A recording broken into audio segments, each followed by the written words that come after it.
Grab a package, everybody. Grab one. And let's go. For the most part, our behaviors are learned. Behavioral psychologists say that we are conditioned to do the things that we do. We come into this world with certain biological tendencies and predispositions. Through interaction with our environment and the people in it, we acquire the feelings, thoughts, and attitudes which help us to achieve adaptive responses to our world. Mom, I'm hungry. We're going to have dinner in 20 minutes. I want an ice cream cone. You can't have an ice cream I cone want now. it. We're having We dinner. learn the activities that are most likely to help us fit in with our fellow human beings, developing a repertoire of behaviors that are in keeping with the demands of a complex society. On occasion, we develop maladaptive or inappropriate patterns of behavior. Even the most supportive and caring individuals unknowingly assist us in acquiring inappropriate behaviors. Conditioning is often unintentional.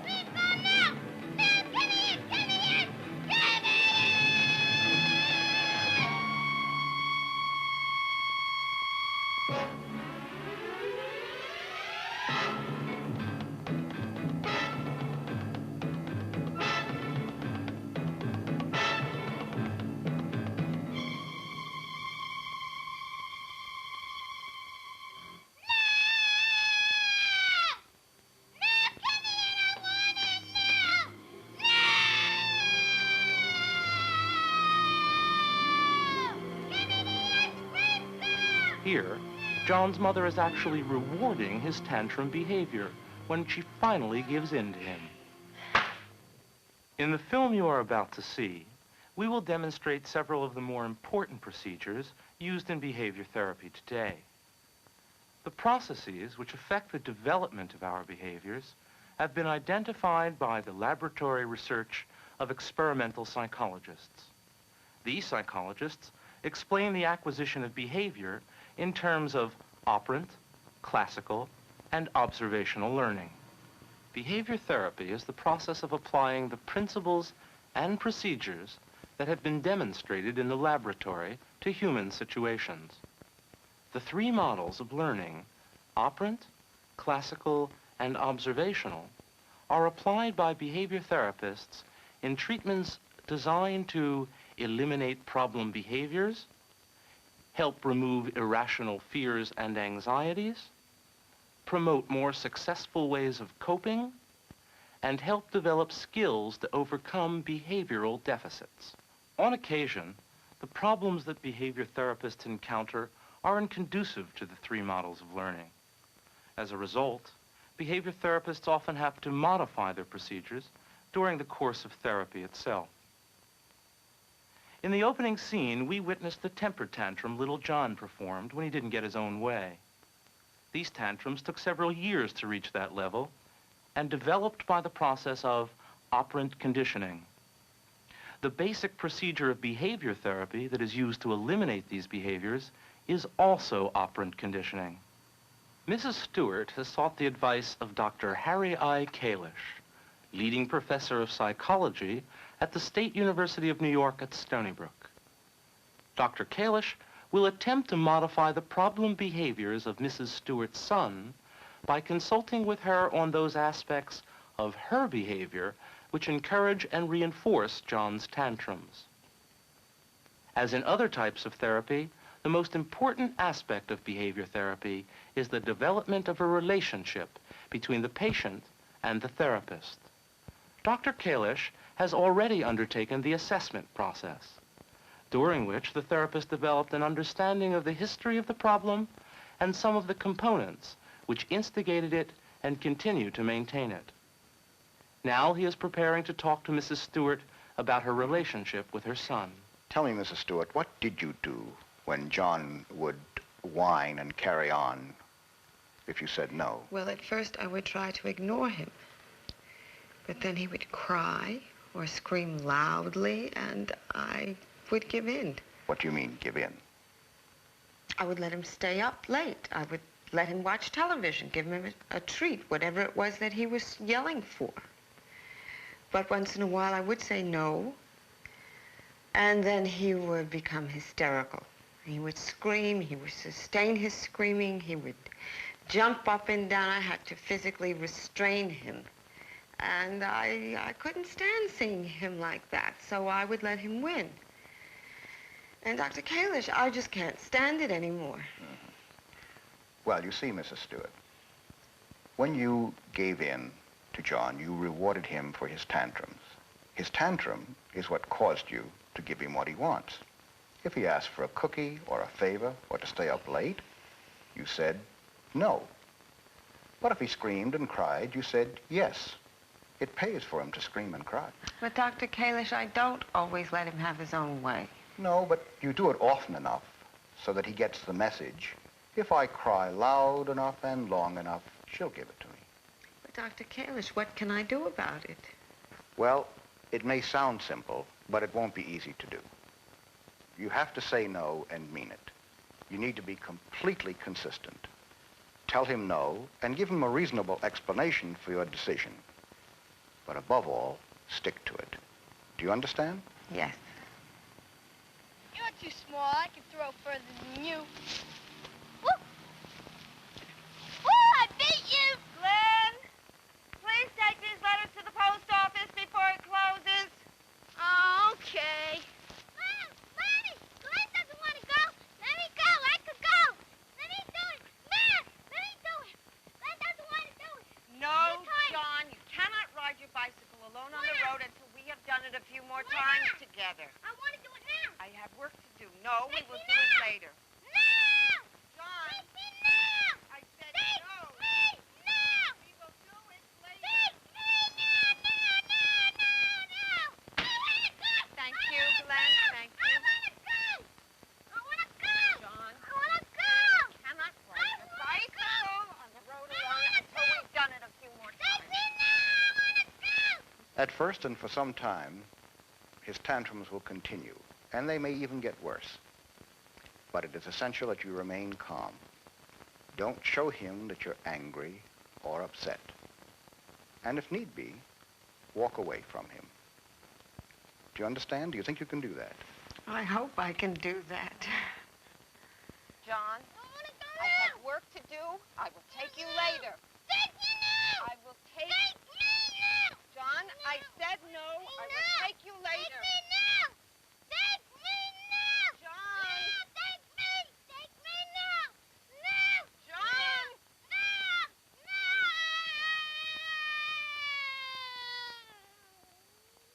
Now, there is something else you must remember.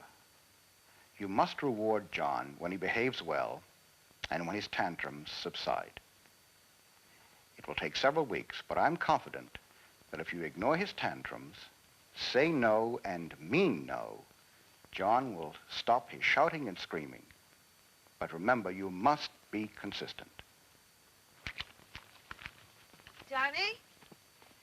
You've been so cooperative lately. How about let's taking a bicycle ride to the post office together? Yeah, that's great, Ma. Thanks. John's problem was a relatively simple one. He was getting rewards for his inappropriate behavior. In other words, he was being operantly conditioned to have his tantrums. John's shouting and screaming would cause his mother to give him what he wanted, thereby increasing the likelihood that he would perform the behaviors again and again. The job of the therapist in a case like this is to teach the client the procedures for the extinction of the inappropriate behaviors and the replacing of them with more adaptive ones. During extinction, the rewards are removed for the inappropriate behavior. Here, the pigeon is pecking the lighted key, and he is rewarded with food. When extinction is applied and rewards are no longer forthcoming, it takes the pigeon a short time to learn that. This also is the case with John. His tantrum behavior will increase until he becomes aware that his mother will not give in. This phenomenon, in both humans and animals, is known as extinction bursting. Operant conditioning procedures are applied in many settings by providing rewards to increase desired behaviors. In mental hospitals, facilities for retarded persons, and in school classrooms, these procedures are used to encourage people to become more independent and self-sufficient and to work harder. In such institutional settings, behavior therapists often resort to providing tangible rewards in the form of food or special privileges. They do this by allowing clients to accumulate credits or tokens for appropriate behavior. These tokens are later exchangeable for the rewards. Known as token economies, these programs are gaining wider acceptance in therapeutic communities. The second model of learning upon which behavior therapy procedures have been developed is known as classical or Pavlovian conditioning. In this model, a previously neutral stimulus is associated with a reflex.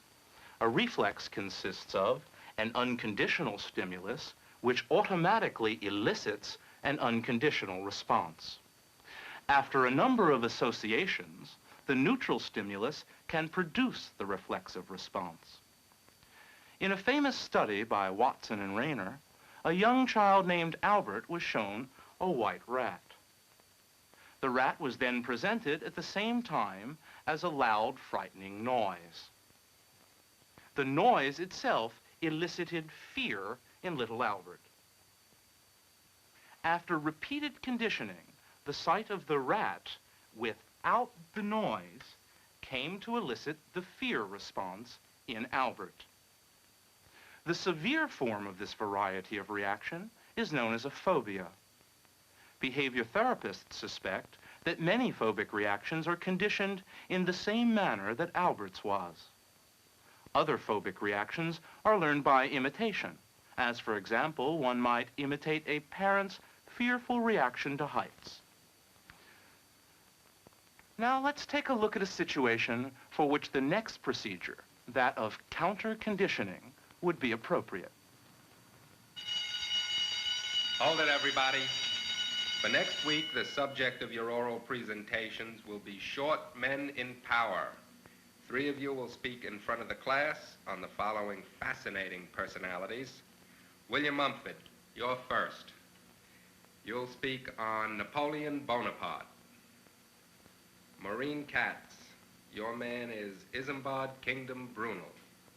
And Laurie Morgan, you take Henry Kissinger. Dr. Joseph Wolpe, a pioneer in behavior therapy, developed a variety of procedures to counter-condition fear and anxiety reactions like the one we have just seen.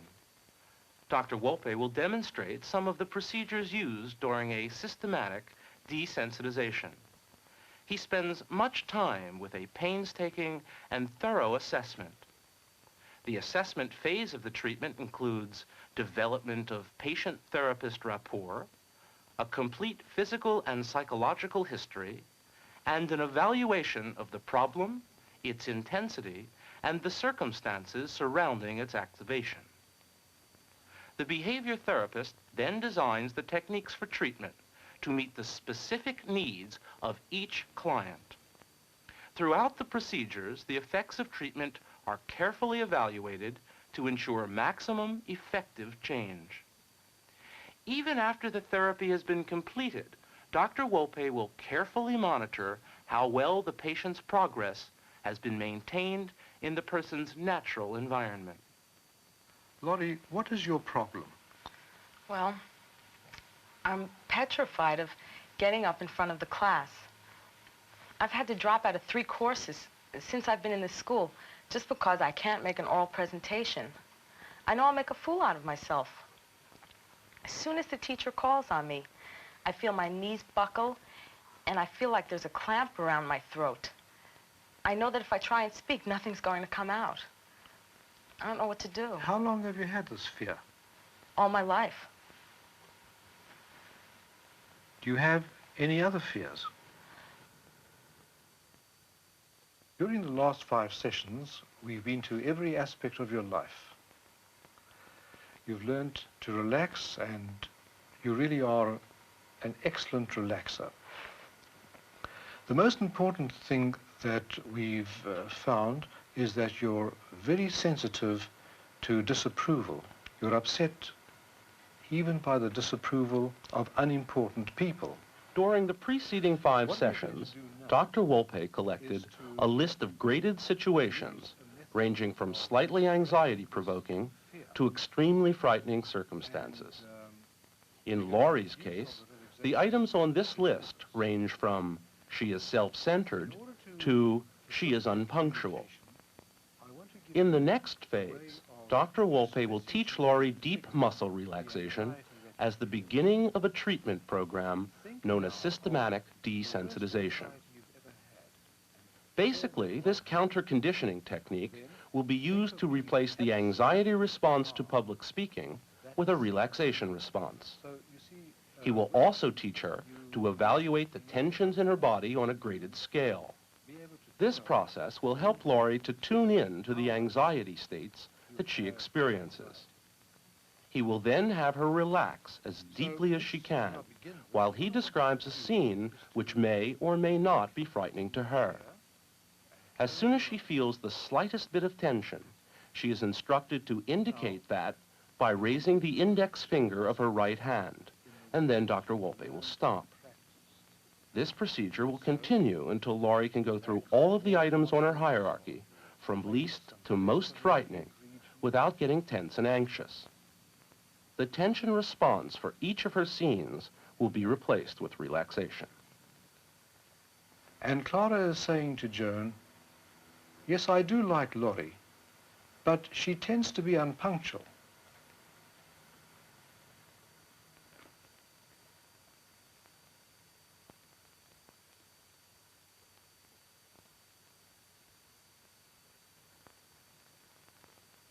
Now stop imagining that scene.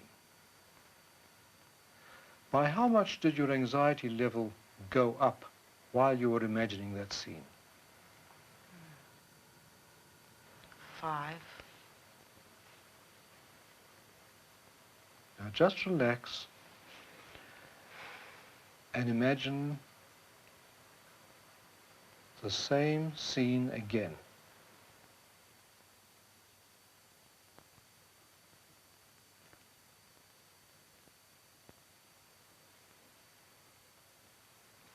Stop. How much did it go up that time? Not at all. Okay, now keep on relaxing. Okay, Laurie, now you've been desensitized to all the items in that hierarchy. Now, open your eyes. Well, how do you feel? Fine. Well, now that you're no longer upset by unimportant disapprovals, you're going to find yourself much more comfortable in all public speaking situations. I do already. You know, yesterday I was sitting at a meeting and I felt as if I had to say something, and I just said it. I really couldn't believe it. I really feel more comfortable, you know, talking to people on any level. In a matter of weeks, Laurie, like many other phobics, will probably be able to face the fearful event calmly. Systematic desensitization and other counter-conditioning techniques have been used successfully in the treatment of phobias, obsessive-compulsive disorders, sexual fetishes, and a variety of other problems. Masters and Johnson's treatments for sexual dysfunctions is a variation on these counter-conditioning procedures first developed by Dr. Wolpe. The last category of therapeutic procedures developed by behaviorists is the category applying the principles of observational learning, or modeling. These principles, first elucidated by Dr. Albert Bandura, demonstrate that people learn to behave by observing the actions of others. The behavior and its consequences determine whether a behavioral pattern will be learned. This learning process applies to both appropriate and inappropriate activity. In this final segment, we will see observational learning procedures applied in the therapeutic milieu.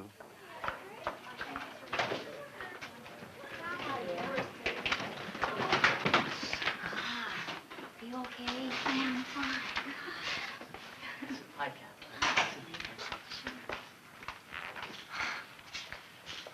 Hi. Hi. Say, is your instrument case okay? I saw that guy go barreling by, and I thought maybe No, he it's knocked okay. it. Oh, I thought like maybe he hurt your instrument or something. Listen, I don't suppose you'd like to have lunch or something, because, you know, I was thinking of going down to the cafeteria, you know, and I thought, you know, if you're not doing anything, or like if you are, you know, we could do it some other time or something. Okay. Another time. Oh, okay. Yeah. Okay. See you later, I guess. You wanted to go and have some lunch. The young man has entered therapy with Dr. Virginia A. Roswell, supervising psychologist at the State University of New York at Stony Brook. Walked away. Is that all that happened, Jim? Yeah, that's it. Let's role play, okay? Okay. You said you were in a corridor, right? All right, why don't we turn the chairs around, and that'll make the room look like it's a corridor. Does this look about right? Yeah, And okay. she was standing standing against the wall. Okay. All right, I'll play the girl, and why don't you pretty much say and do what you did the other day? Okay. Hi, is your instrument case okay? I saw that guy go barreling by. Once Dr. Roswell has observed Jim's behavior, she will reverse their roles. All right, Jim. Now, I'm going to imitate your behavior. Okay. Ready? Oh, hi. I noticed... Dr. Roswell is showing Jim what he looked like when he approached her. Everything all right? Oh, yeah. She is imitating his behavior.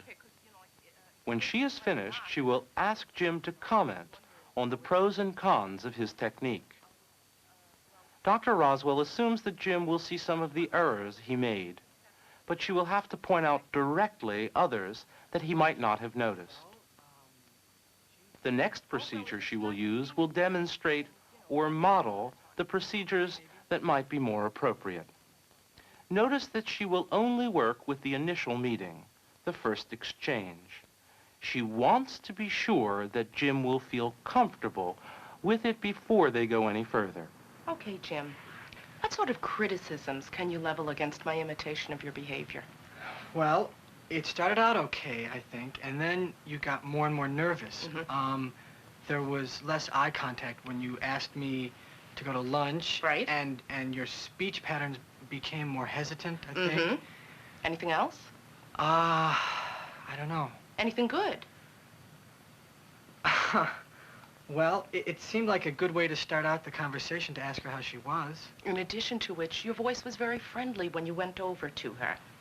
Now, I'm going to model for you an improved version of the same scene. All right? Okay. Hi, I saw that guy jostled your instrument case. Is everything all right? Oh, it's fine. Yes, it's fine. Oh, God, he gave you quite a knock. I'm all right. Everything all right? Good. My name is Jim. It's lunchtime. Would you like to join me in the cafeteria for some lunch? Well, all right. I was going down to the cafeteria. Good, good. The food's not great, but the treat's on me. Okay. Very good. What's your name? My name's Ginny. Super. Okay, Jim. What was different about that? Well, you were a lot more at ease. There was good eye contact, and you faced me straight on, and you spoke without hesitation. In addition to which, the phrase I used was put in a positive rather than a negative way. Yes. Okay. Now, let's reverse roles again, and I'd like you to rehearse the behavior I've just modeled. Okay. Ready? The process now is a general shaping of the pattern that will best suit Jim, without the self-defeating style that he originally used. It will take a while before Jim can imitate a whole initial meeting, but he's catching on. In this case, the client didn't have a problem behavior. He had a skill deficit. He needed to learn how to perform a needed social behavior. Dr. Roswell's approach was to allow Jim to pick out his own mistakes and then show him a better way. She then helped him to try it himself. The procedures demonstrated by Jim and Dr. Roswell were based primarily on the observational learning model. These procedures have been applied to skill deficit problems, antisocial behaviors, phobias, and interpersonal problems. In this film, we have seen the three basic procedures used by behavior therapists, those based on operant, classical, and observational learning. These procedures are an outgrowth of experimental research in learning, research done with laboratory animals.